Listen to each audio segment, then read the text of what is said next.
Nubcake News! Stop that. Welcome to this week's edition of Nubcake News. Coming up later in the programme, a special interview with Mr. Kelthazad, who tells us it's lonely in here. Plus the special report on something of no value, which may or may not be mildly amusing. But first, reports have been circulating about the very distinct possibility that members of top-rating guilds have bought gold. This shocking and totally unheard-of turn of events has sent the player base reeling, prompting such responses as Nihilum should have all their epics confiscated. Death and taxes should have all their attunements removed. And they should all be forced to raid Hogger for the rest of their days. In response to these allegations, we went to Blizzard Entertainment, inventors of the light bulb and those little dunking bird things, for a comment. Their spokesman is reported as saying, "Don't be ridiculous. No one in their right mind would ever purchase virtual gold for real money. We have no reports of anyone doing this since the launch of World of Warcraft. Take your crazed conspiracy theories elsewhere." Rather disheartened by this, our reporter cried in a corner for a while and came out with a fully knitted sweater, which we mailed to Kelthazad, since it's apparently a little chilly up there. Having composed himself and been told to stop acting like a sissy, he went to Kungan, guild master of number one guild Nihilum, for a special interview. He was found in his lair, all excited, dancing around the room with a ticket to Justin Timberlake in his hand. So, Mr. Kungan, do you have anything to say as regards to the allegations that your guild are a bunch of gold-buying, cheating, hacking scoundrels? What a ludicrous idea! What people fail to realise, in between time spent with our harems of beautiful women, our Scrooge McDuck-style money pits, and our flashy celebrity lifestyle, our members train long and hard to be as imber as they are right now. And what kind of training does this entail? Well, why don't I show you?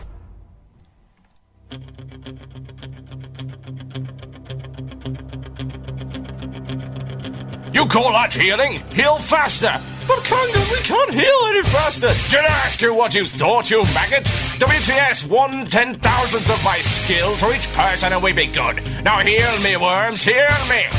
Kungan, one of the mages is on fire. He's overworked. What shall we do? Throw him at the boss for extra DPS, of course. You, rogue boy, you call that an eviscerate? But Kungan, I crit for over 10,000. That's nothing. Watch this. 500k revenge crit. Now train harder. Live inside your character. If it dies, you die. Focus. Sir, one of the druids is stuck in bear form. He can't heal. That's because he is weak and amateur, having thrown in the dungeon of pain. But what will we do with an off-tank in the next encounter? We need no off-tank. Kungan tanks all. Now give me my spare Thunder Fury. Sir, Thunder Fury is unique. You can only have... Did I ask you what you thought, maggot? Now watch this. 7 Thunder Furies taped to my forehead. Now see how I taunt the boss. Your mother was a hamster, and your father smelt of elderberries. Here come the weaklings. Now I shall spin and tank all the Lady Vashes at once. Isn't there only supposed to be one Lady Vash? Do not question Blizzard's divine will. They wanted the encounter this way, so only the truly hardcore could manage it. What are you whips dying for? Stop that! We can't deal with the random DPS, Kungan. It's a wipe! Inconceivable! This is no wipe! I will simply do it without you, for Great Justin! Kungan was last seen charging into 27 bugged Lady Vash spawns simultaneously, spinning around like some kind of demented Sartura wannabe. We thought that this might be the best time to make a hasty exit. However, one thing is certain. Money cannot indeed buy mad skills. This has been Nubcake News. Good night.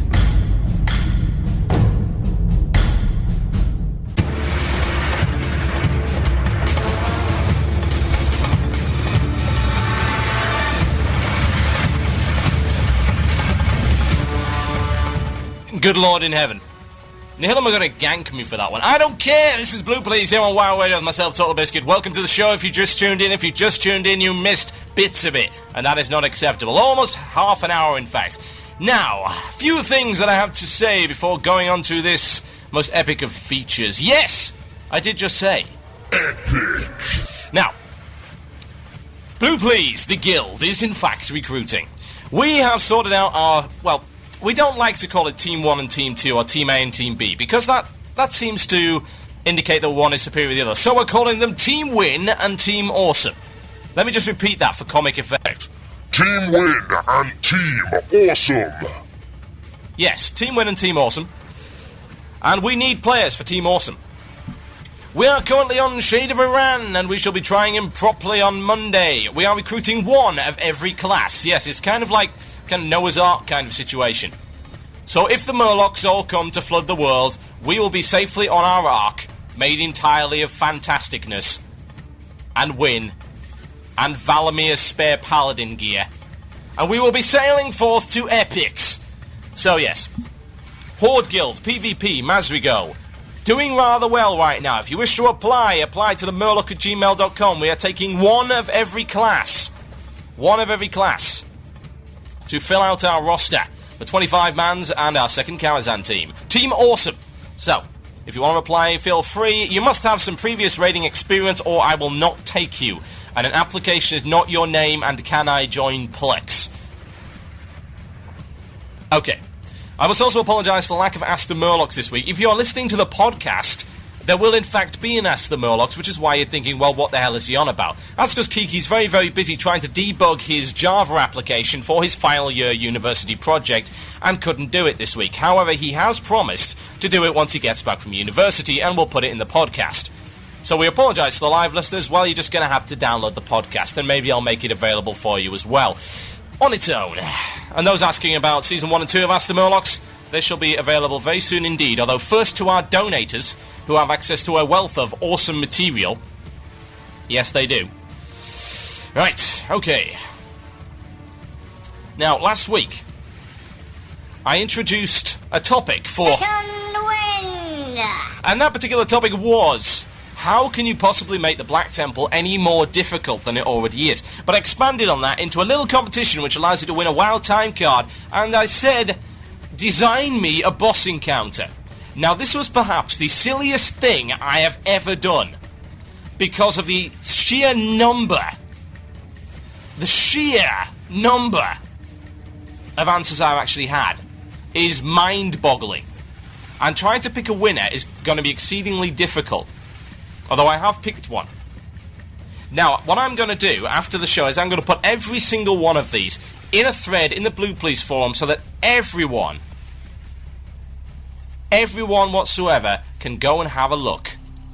Because all of these are really well written. Really well. I'm very, very impressed by them. So well done to everyone that did enter. I only have time to read a very, very small few of them.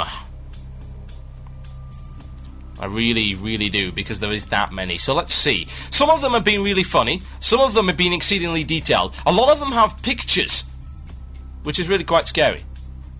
Now let me read one out. This is from Gobi. He's a level 70 mage. And he says, hey, sorry about getting this one to you so late, but this is the first time I've got around to sitting down and doing it. Now, this is a funny fight. He calls it Mrs. Smite the Widow. Seeing as how someone in your raid obviously has killed Mr. Smite, she is very, very annoyed. She has a slightly larger Tor and dual-wielding axes. Every time she loses 3% of her health, she uses a cleave that can hit up to 20 targets for 7k armor, ignoring damage each, and since she's holding two weapons, it's totally obvious that it hits twice, killing everyone that's not a feral druid whacked out on stamina. Every time she's hit by more than 10 players within 10 seconds, she does a giant AoE stun that stuns everyone for 30 seconds. That cannot be broken and charged at the furthest away player and enrages, increasing damage by 3 times the attack speed, is cut in half and proceeds to one-shot the player. The group is in. Hell, with a 30-second stun, why not the entire raid? Once she gets down to 30% health, she accidentally goes into evade lock, fully recovering her health, and comes back at about 2 seconds later and proceeds to beat down the rest of the raid. Not that anyone is actually left or anything. Good game. Now, a more serious fight. The battle is in a nice big circular room with a platform in the centre. The boss is just a normal tank and spank for the first 70% of his health, where the only real worries are its sweeping strikes and thrash abilities. Once it hits 30%, it becomes a more difficult fight when the boss runs to the platform and the platform raises to a distance that is 30 yards away and starts casting a special mass moonfire that reduces everyone's health, except for the boss, of course, to 1 and adds an AoE that hits for 1k every 3 seconds for 9 seconds. So this forces the raiders to bring a priest with Holy Nova or a druid with Tranquility for quick recovery so everyone doesn't die. After doing this spell, the boss is stunned for 20 seconds and the platform lowers back to the floor, allowing the players to attack it. Once it comes out of the stun, the same thing happens and repeats until dead. That's kind of a scary idea. Reminds me of something in Shining Force, an ability called Regret Hit, which actually took your guy down, no matter how amazingly good he was, to 1 health. Which could be really, really risky, because of course, a turn-based game, if someone else hit that guy before you could do anything about it, he was dead. It is an interesting idea. Anyone that's played Half-Life 2 will also remember the black head crabs, which had a tendency to take you down to minimum health, and then you would gradually get it back up there. And that's a little bit scary. Now, we have others. We do indeed have others. Savile from Synergistic on Deathicus US, who likes to email me every week, so I like to give him a little bit of a feature. It's all good. And he says, TB, below is my encounter with Illidan. I haven't listened to it nor read the spoilers, so regardless of whether it's accurate or not, I think it's cool. Illidan, here's the setup. This phase begins on the ground. The circular room is small, only a 50 to 60 yard diameter. In the centre of the room is a small well, initially unselectable. Illidan gives an epic, heroic I'm not going to die today speech, and then everyone enters combat. A portal that shuts and locks the players in. When combat is entered, everyone in the raid is given the debuff Insanity Encroaches, and the text simply says, slowly you feel your sanity slipping. Every 45 seconds, one player in the raid has his aggro completely wiped. This effect persists the entire encounter and cannot be dispelled. Stage 1. Illidan engages the raid. This stage ends when Illidan is at 75%. Illidan has relatively low armor this stage, around 25% mitigation. However, he has a dodge chance of approximately 60 to 70%. Overpower spam indeed. And it is a plan to gather initial aggro until the tank can land enough sunders. Also, rogues spec combat and your best abilities can't be dodged. Fury warriors are pushing it into 25 mans anyway. Starting at the beginning of the fight, and again, every 5% of his health he loses. Illidan summons an Elite Infernal and a swarm of non-elite imps. Lock, banish, or OT the Infernal and burn it while mages AoE the imps. Illidan has a basic attack that hits for 3k on plate, as well as a 360-degree AoE cleave for 2.5k on leather every 30 seconds. This is deceptively deadly, as if your rogues and druids are healing themselves or your healers aren't popping hots, they'll die very fast. When reduced to 75%, this stage ends. Stage 2. Illidan takes off into the air along with the entire raid. A Z-axis is introduced here, and the entire raid has the ability to move in 3 dimensions. This isn't that difficult to implement, as it's essentially like fighting underwater with no breath timer. Illidan has the same dodge and basic attacks, however he stops summoning imps and infernals. Illidan's cleave is stronger now, hitting now every 30 seconds for 4k on plate, and has a range of the entire room. Thus it is critical for the tank to keep Illidan at a completely different height than the rest of the raid. Then this stage begins. A green fog appears from where Illidan was standing. This cloud of corrupted demonic energy randomly jumps around the room. When a player is caught in the cloud, they gain a debuff, which increases attack power, spell damage, and healing by 30%. However, every second, while in the cloud, the player takes 3k arcane damage. The cloud jumps every 6 seconds, has a diameter of 20 yards, and is circular. This cloud presents players with the interesting option of taking heavy damage for AP on crack. Finally, at 35%, Illidan enters Stage 3. Illidan performs a pushback attack that knocks the player's party to the far end of the room where they entered. Illidan shifts into shadow form at this stage, and while his dodge chance drops to 15 to 20%, he gains 55% damage mitigation as his armor type jumps to plate. His damage jumps to 8k hits on plate, but loses his cleave. The well in the center of the room is now clickable. The well contains diluted water of the Well of Eternity, and when used gives the debuff Curse of the Well. This debuff is not removable, however prevents the player from using the well again until they are out of combat. The well itself restores the player to full health and mana, as well as resetting all cooldowns when channeled for 5 seconds. However, each time the well is used, Illidan goes into a frenzy, increasing his damage by 100%, and an arcane explosion that hits for 5k detonates from each player, the debuff when the well is actually tapped itself. It has a range of 30 yards and does not affect the player it is centered on. At this point, I envision this as a long fight where the extra mana is required by the healers to keep going. Therefore, simply not using the well will not be an option, but will be required for success. Finally, Illidan throws one of his blades as a boomerang. It sweeps the entire room except for 10 yards around the well every 15 seconds. This strike deals 6k shadow damage to everyone caught in it. Coordination between the well tappers and the raid is in general is critical to avoid this. Illidan falls when he hits 0%. That's the encounter. A lot of Black Moonlight admiration going on here, but I believe it was the best instance Blizzard has ever implemented. That's from Savile.